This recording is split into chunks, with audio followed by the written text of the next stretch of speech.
Hola, mi nombre es Jesús Camacho Morales, doctorante en Administración por la Universidad IESPRO. Hoy les comparto, actualmente estoy tomando la materia Seminario de Comportamiento y Desarrollo Organizacional. Hoy les comparto el tema Comportamiento de grupos. Un grupo se define como dos o más individuos que interactúan, que son interdependientes y se reúnen para lograr objetivos particulares. Los grupos son formales y no formales. Se entienden por grupos formales aquellos que definen la estructura de la organización, con trabajos designados que establecen tareas.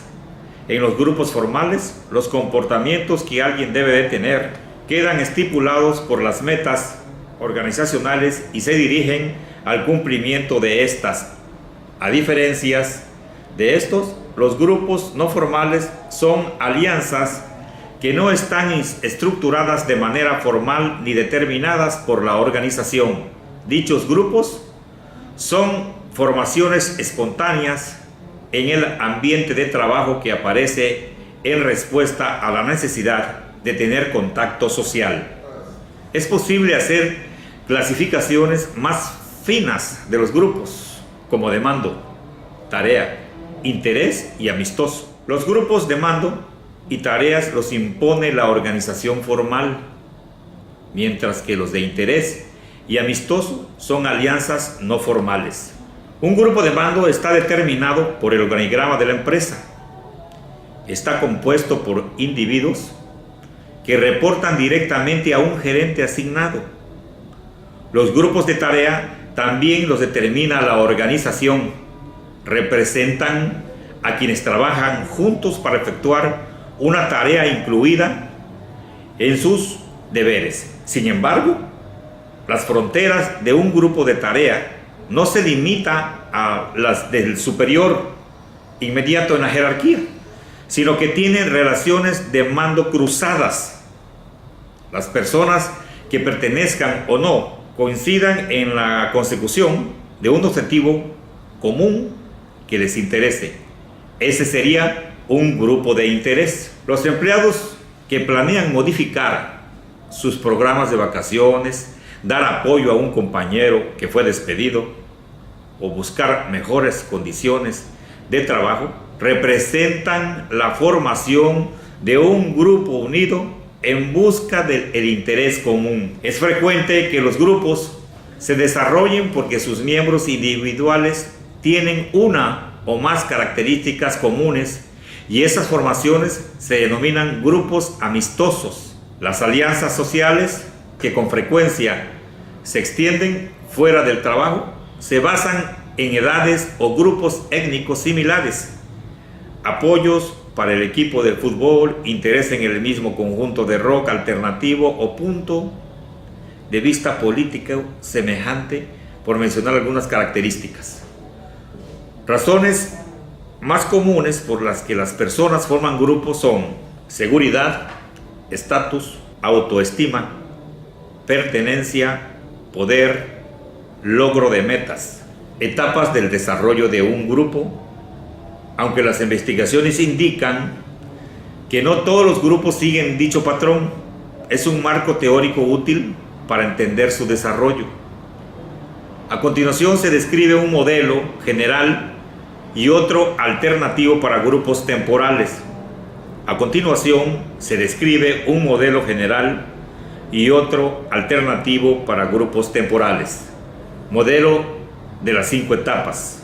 La primera etapa, la formación, se caracteriza por una gran cantidad de incertidumbre sobre el propósito, estructura y liderazgo del grupo. Sus miembros prueban el agua para determinar cuáles tipos de comportamientos son aceptables.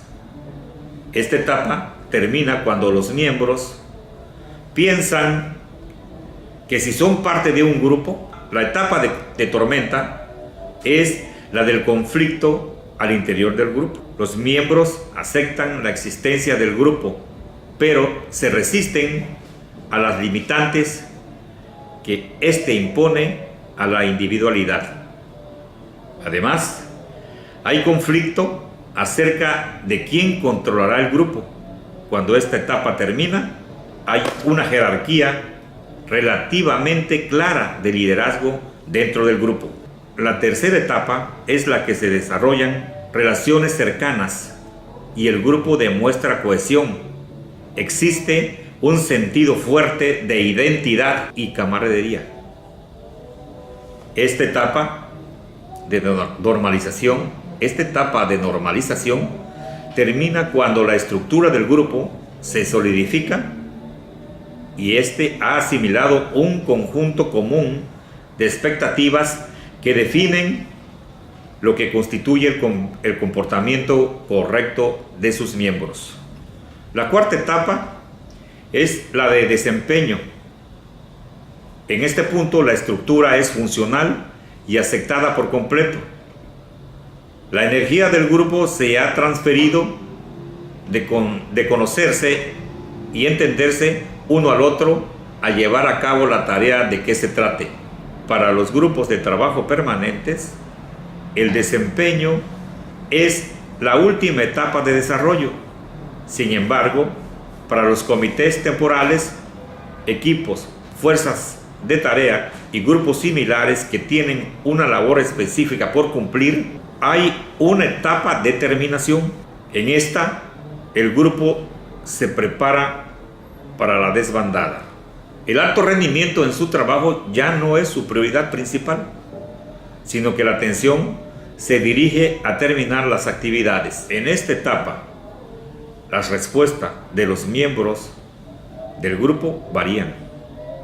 Algunos están elogiando los logros del grupo, otros se encuentran deprimidos por la pérdida de la camaradería y amistad ganada durante la vida del grupo. Un modelo alternativo, los grupos temporales con plazos de terminación. Un modelo alternativo para grupos temporales con plazos de terminación, a continuación se los describo. Los grupos temporales con plazo de terminación no parecen seguir el modelo anterior. Los estudios indican que tienen su propia y única secuencia de acciones o inexistencias o inacciones. En la primera reunión se establece la dirección del grupo. Esa primera fase de actividad del grupo es de inercia. Al final de ella tiene lugar una transición que ocurre exactamente cuando el grupo ha utilizado la mitad de su tiempo de vida. La transición da comienzo a cambios importantes. A la transición sigue una segunda fase de inercia y la última reunión del grupo se caracteriza por una actividad muy acelerada. Este patrón se denomina modelo del equilibrio zigzagueante. Propiedades del grupo: roles, normas, estatus, tamaño y cohesión. Los grupos de trabajo no son turbas desorganizadas. Tienen propiedades que moldean el comportamiento de sus miembros y hacen posible explicar y predecir gran parte del comportamiento individual dentro del grupo, así como el desempeño de este. Estas son los roles, las normas, los estatus, el tamaño del grupo y el grado de cohesión de este. Vamos a hablar de los roles.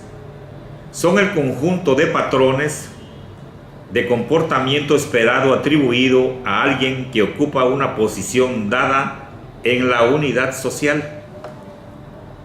Existen diferentes tipos de roles. La identidad del rol se presenta cuando hay cierta actitud y comportamientos reales compatibles con un rol que crean la identidad del rol. La gente tiene la capacidad de cambiar de rol con rapidez cuando reconoce que la situación y sus demandas requieren claramente grandes cambios. La percepción real, la percepción del rol, es cuando planteamos nuestro punto de vista de cómo se supone que hay que actuar en una situación dada. Es lo que se conoce como la percepción del rol. Desarrollamos ciertos tipos de comportamiento con base en la interpretación de nuestras creencias acerca de cómo debemos comportarnos. Las expectativas del rol se definen como expectativas del rol a la forma en que los demás creen que alguien debe actuar en una situación dada, la cual está determinada en gran parte por el rol definido con el contexto en que se actúa. Cuando no se cumplen las expectativas según las establece el contrato psicológico, pueden presentarse conflictos de roles. Un contrato psicológico es un acuerdo no escrito que establece lo que espera la administración del empleado y viceversa. Un conflicto de roles es la situación en la que un individuo es confrontado por expectativas divergentes en su rol. Las normas. Todos los grupos han establecido normas, que son los estándares aceptables del comportamiento que comparten los miembros del grupo. Las normas les dicen lo que en ciertas circunstancias deben esperar y lo que no. Desde el punto de vista de un individuo, le comunican lo que se espera de él en situaciones dadas, cuando son por acuerdos y aceptadas por el grupo. Las normas actúan como un medio para influir en el comportamiento de sus miembros con un mínimo de controles externos. Las normas difieren entre los grupos, comunidades y sociedades, pero todos la tienen. Conformidad. Como miembro de un grupo, usted desea que éste lo acepte. Es por este deseo de aceptación que es susceptible a conformarse con las normas del grupo. Existen evidencias considerables de que los grupos ejercen presiones intensas sobre sus miembros a fin de que cambien sus actitudes y comportamientos para conformarse con el estándar grupal. Comportamiento desviado en el sitio de trabajo. Es un comportamiento voluntario que viola normas organizacionales significativas y al hacerlo amenaza el bienestar de la organización o de sus miembros. Tipología del comportamiento desviado en el sitio de trabajo.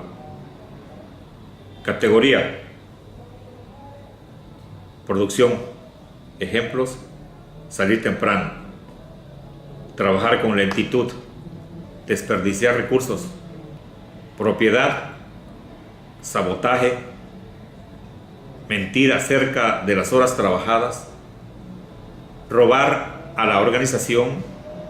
Política: mostrar favoritismo, hacer chismes y esparcir rumores, culpar a los compañeros. Agresión personal, hostigamiento sexual, abuso verbal, robar a los compañeros. Los estatus es la posición definida socialmente o rango que los demás dan a los grupos o a sus miembros. El estatus es un factor importante para la comprensión del comportamiento humano debido a que un motivador significativo y tiene consecuencias conductuales significativas cuando los individuos perciben una disparidad entre el estatus que creen tener y el que los demás perciben. De acuerdo con la teoría de las características del estatus, generan jerarquías al interior de los grupos. El poder que una persona ejerce sobre las demás, debido a que es probable que controlen los recursos del grupo. Las personas que controlan los recursos de un grupo a través de su poder tienden a ser percibidas como de gran estatus. La capacidad de una persona para contribuir al logro de las metas del grupo son gentes cuyas contribuciones son críticas para el éxito del grupo. También suelen poseer un estatus elevado, características personales. Alguien con características personales que el grupo valora como positivas, como la buena presentación, la inteligencia, el dinero o la personalidad amistosa, tendrán un estatus más alto que alguien con menores atributos. El estatus y las normas. Se ha demostrado que el estatus tiene ciertos efectos interesantes en el poder de las normas y las presiones para la conformidad, el estatus y la interacción en el grupo. La interacción de los miembros de los grupos está influida por el estatus. Inequidad en el estatus. Es importante que los miembros del grupo crean que la jerarquía de estatus es equitativa, porque cuando se percibe que no lo es, se genera desequilibrio, lo que da como resultado diversos tipos de comportamiento correctivo. La teoría de las características del estatus afirma que las diferencias en las características del estatus crean jerarquías según esté en el interior de los grupos. Tamaño del grupo. El tamaño del grupo. El tamaño de un grupo afecta su comportamiento general. Las evidencias indican que los grupos pequeños son más rápidos que los grandes para culminar tareas y que los individuos se desempeñan mejor en grupos chicos. Sin embargo, se trata de resolver problemas.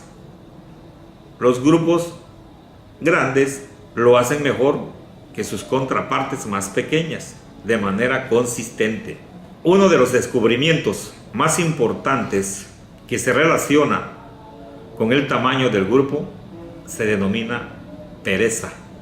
Uno de los descubrimientos más importantes que se relaciona con el tamaño del grupo se denomina pereza social, que es la tendencia por la que los individuos hacen menos esfuerzos cuando trabajan en forma colectiva que individual. El grado de cohesión. La cohesión es el grado en que los miembros de un grupo se ven atraídos uno con otro y están motivados para permanecer en el grupo. Los grupos difieren en cuanto a su cohesión. La cohesión es importante porque se ha descubierto que está relacionada con la productividad del grupo, toma de decisiones en grupo, fortalezas de la toma de decisiones grupal. Los grupos generan información y conocimientos más complejos. Al sumar los recursos de varios individuos, los grupos hacen más aportes al proceso de decisión. Además de aumentar las aportaciones, los grupos introducen heterogeneidad al proceso de toma de decisiones, ofrecen más diversidad y puntos de vista. Esto da oportunidad de que se tomen en cuenta más enfoques y alternativas. Por último, los grupos producen más aceptación de la solución. Debilidades de la toma de decisiones en grupo. A pesar de las ventajas mencionadas, la toma de decisiones grupal tiene sus inconvenientes. Consumen más tiempo porque es común que los grupos tarden más en llegar a una solución que si un solo individuo lo hiciera. Hay presiones para la conformidad en los grupos. El deseo que tienen los miembros de ser aceptados y considerados un activo del grupo ocasiona que repriman cualquier desacuerdo. Las discusiones del grupo pueden ser denominadas por uno o algunos miembros, eficacia y eficiencia. El que los grupos sean más eficaces que los individuos depende de los criterios que se utilicen para definir eficacia. En términos de exactitud, las decisiones grupales por lo general son mejores que las del individuo promedio del grupo. En términos de exactitud, las decisiones grupales por lo general son mejores que las del individuo promedio del grupo, pero menos que los criterios del miembro más acertado. Si la eficacia de una decisión se define en términos de velocidad, los individuos son superiores. Si la creatividad es importante, los grupos tienden a ser más eficaces que los individuos. Y si eficacia significa el grado de aceptación que logra la solución final, el crédito, una vez más, es para el grupo. Pensamiento del grupo y desplazamiento del grupo. El pensamiento de grupo es un fenómeno en el que la norma del consenso supera la evaluación realista de cursos alternativos de acción. El desplazamiento del grupo significa un cambio en el riesgo de la decisión entre la del grupo y la decisión individual que tomarían los miembros de este. Puede ser de carácter conservador o hacia un riesgo mayor. Técnicas para la toma de decisiones en grupo. La forma más común de la toma de decisiones en grupo tiene lugar en grupos interactuantes, en los que los miembros se encuentran cara a cara y para comunicarse entre sí se basan en interacciones tanto verbales como no verbales. Pero como lo demostró el análisis del pensamiento de grupo, no es raro que los grupos que interactúan se autocensuren y presionen a sus miembros individuales hacia la conformidad de opinión. Se han propuesto algunas maneras para reducir muchos de los problemas inherentes a los grupos que interactúan en forma tradicional, entre las cuales están la lluvia de ideas, la técnica del grupo nominal y las conferencias electrónicas. Comunicación. Funciones de la comunicación. La comunicación tiene que ver con la transferencia y la comprensión de un significado. La comunicación tiene 4 funciones principales dentro de un grupo u organización: control, motivación, expresión emocional e información. La comunicación actúa de varias maneras para controlar el comportamiento de los miembros. Las organizaciones tienen jerarquías de autoridad y lineamientos formales que se exige que los empleados sigan. La comunicación impulsa a la motivación porque aclara a los empleados lo que se hace, qué también se hace y lo que puede hacerse para mejorar el desempeño si este fuera insatisfactorio. El establecimiento de metas específicas, la retroalimentación acerca del avance hacia estas y el esfuerzo de comportamiento deseado estimulan la motivación y requieren de la comunicación.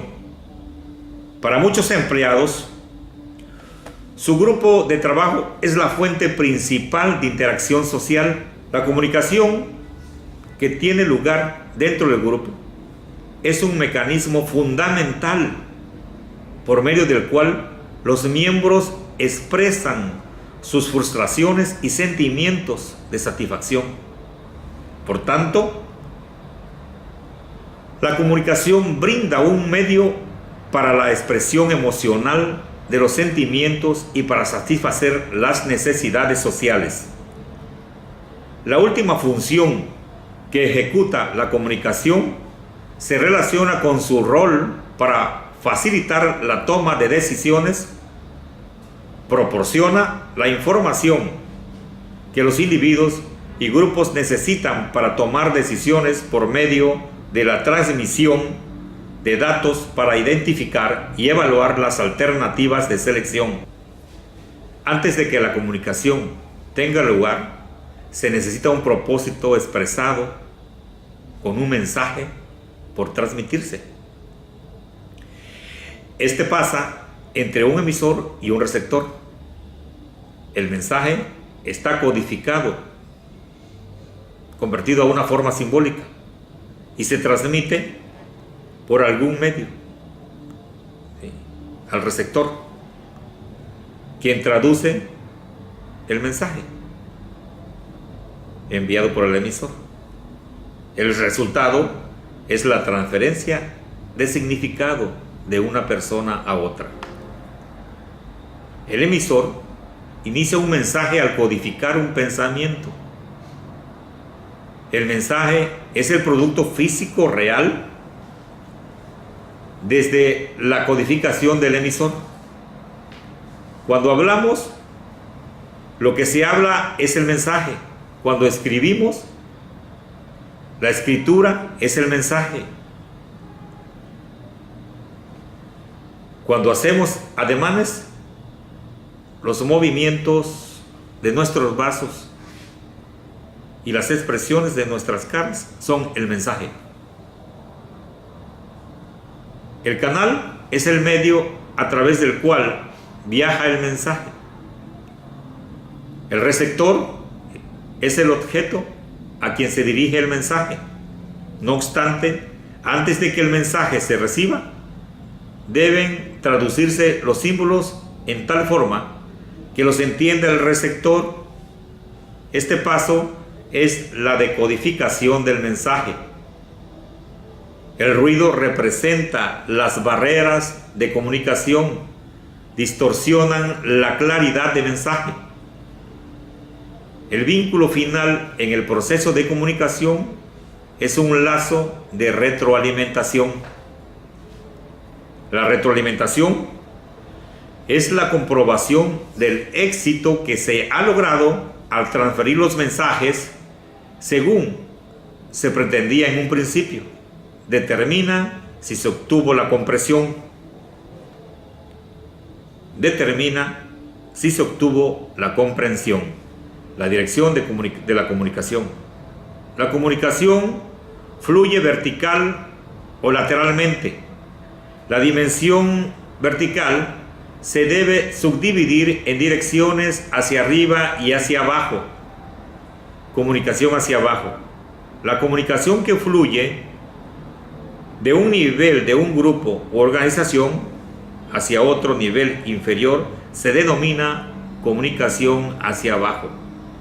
La comunicación hacia arriba fluye hacia un nivel superior del grupo u organización. Se utiliza para proporcionar retroalimentación a los superiores, informarles sobre el progreso hacia las metas y plantearles problemas actuales. Comunicación lateral.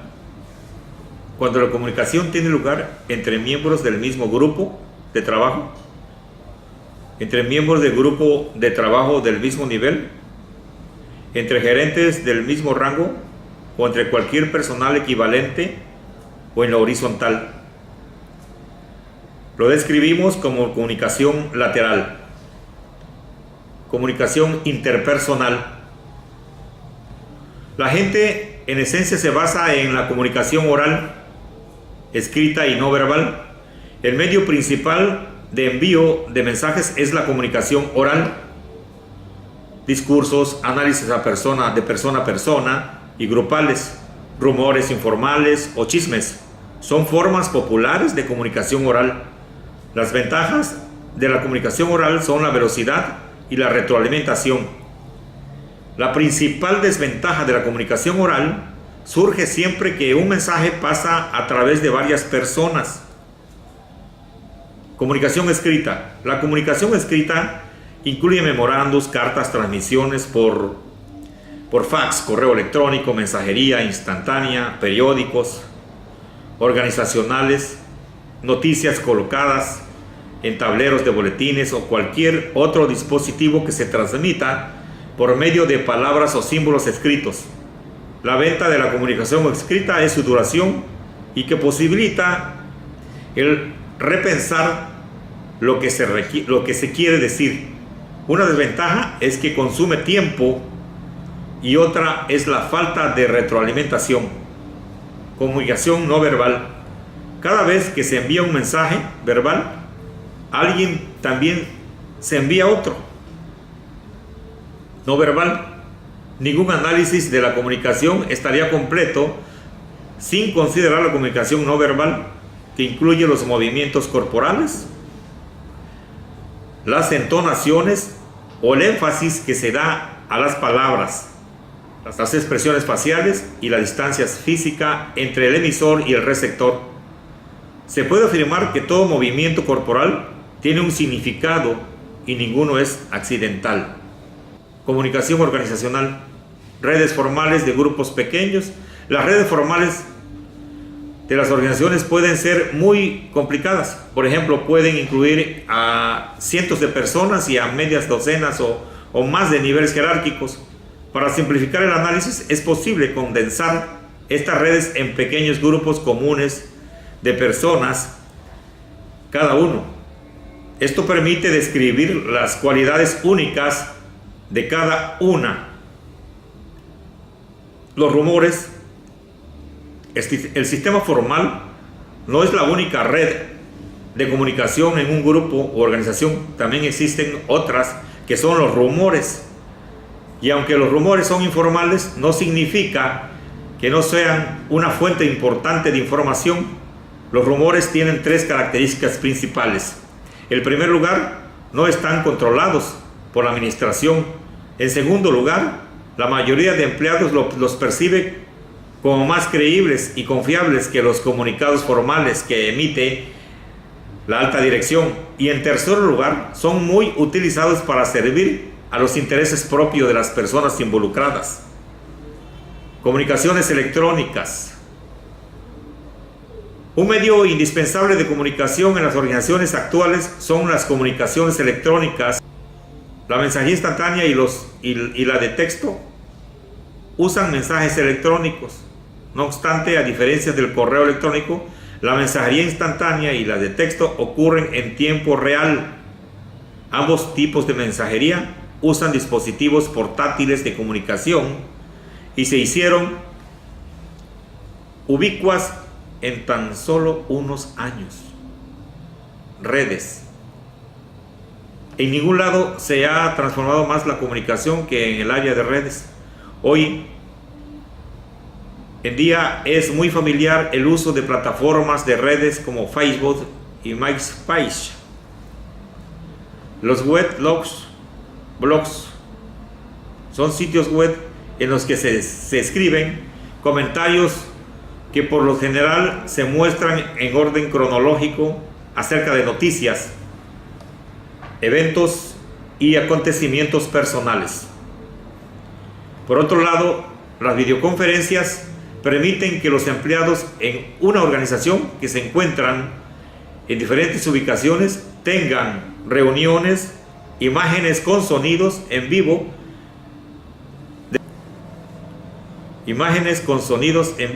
de los miembros, imágenes con sonidos en vivo de los miembros. Esto permite verse, oírse y hablar entre sí. En efecto, la tecnología de videoconferencias permite que los empleados realicen reuniones interactivas sin necesidad de que estén todos físicamente en el mismo sitio. Administración del acontecimiento. Es el proceso de organizar y distribuir la sabiduría colectiva de la organización, de modo que la información correcta llegue a las personas correctas en el momento preciso y ayuda a controlar fugas de información vital de la empresa, de modo que preserve su ventaja competitiva tanto como sea posible. Proceso de organizar y distribuir la sabiduría colectiva de una organización, de modo que la información correcta llegue a las personas correctas en el momento preciso. Elección del canal de comunicación. Las investigaciones han revelado que los canales difieren en su capacidad de transmitir información. Algunos son vastos en el sentido de que tienen la capacidad de manejar claves múltiples de forma simultánea, facilitar la retroalimentación rápida, son muy personales. Otros tienen la debilidad de no cumplir con estos tres factores. La elección de un canal sobre otro depende de si el mensaje es de rutina o no. Los mensajes de primer tipo tienden a ser directos y tienen un mínimo de ambigüedad. Los de segundo son complicados y tienen el potencial de entenderse mal. Barrera para la comunicación eficaz. Algunas barreras retardan o distorsionan la comunicación eficaz. Filtrado. Se refiere a la manipulación que hace el emisor de cierta información para que ésta sea vista de modo más favorable por el receptor. Percepción selectiva. Se presenta cuando los receptores en el proceso de comunicación ven y escuchan en forma selectiva con base en sus necesidades, motivaciones, experiencias, antecedentes y otras características personales. Los receptores también proyectan sus intereses y expectativas en las comunicaciones conformes decodifican el mensaje. Sobrecarga de información. Es una codificación en la cual el flujo de información sobrepasa la capacidad de procesamiento de una persona. Emociones.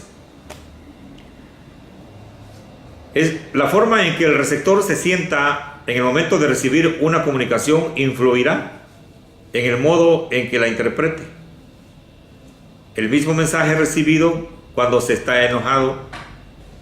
La forma en que el receptor se sienta en el momento de recibir una comunicación influirá en el modo en que la interprete. El mismo mensaje recibido cuando se está enojado o distraído con frecuencia se interpreta de manera diferente que cuando se está contento. Emociones externas como las que ocurren en la jubilación o la depresión es probable que obstaculicen la comunicación. En tales casos somos más proclives a bloquear nuestros procesos racionales y objetivos de pensamiento y sustituirlos por juicios emocionales. Lenguaje. Las palabras significativas. Las palabras significan cosas diferentes para personas distintas. Edad, educación y antecedentes culturales que influyen. Las palabras significan cosas diferentes para personas distintas. Edad, educación y antecedentes culturales son tres de las variables más obvias que influyen en el lenguaje que usan una persona y las definiciones que dan a las palabras. Comunicación aprensiva. La gente que sufre por ello experimenta una tensión y ansiedad indebidas en la comunicación oral, escrita o ambas. Diferencias de género. En ocasiones son una barrera para la comunicación eficaz. Comunicación políticamente correcta. Una última barrera para comunicarse con eficacia son las expresiones políticamente correctas, que son aquellas que denotan tanto cuidado para parecer inofensivo que se pierden el significado y la sencillez, o se obstaculiza la libre expresión. Conclusiones. Para cualquier administrador, gerente o propietario de alguna empresa, el conocimiento que logre tener respecto al personal con el que cuenta resultará ser fundamental para alcanzar la consecución de sus metas y de sus objetivos. Si bien es cierto que todo ser humano es complejo por naturaleza y es poseedor de una personalidad cambiante, este tiende a irse adaptando de acuerdo a sus experiencias y las reacciones y las relaciones interpersonales que desarrolle. También será necesario encontrar los medios adecuados para comprender, para analizar y para encauzar conductas de los colaboradores en los centros de trabajo. De esta manera, el análisis de comportamientos colectivos o de grupos se tornan aún más complejos que los individuales, pues intervienen aspectos multifactoriales que inciden en las conductas de grupo. Muchas gracias.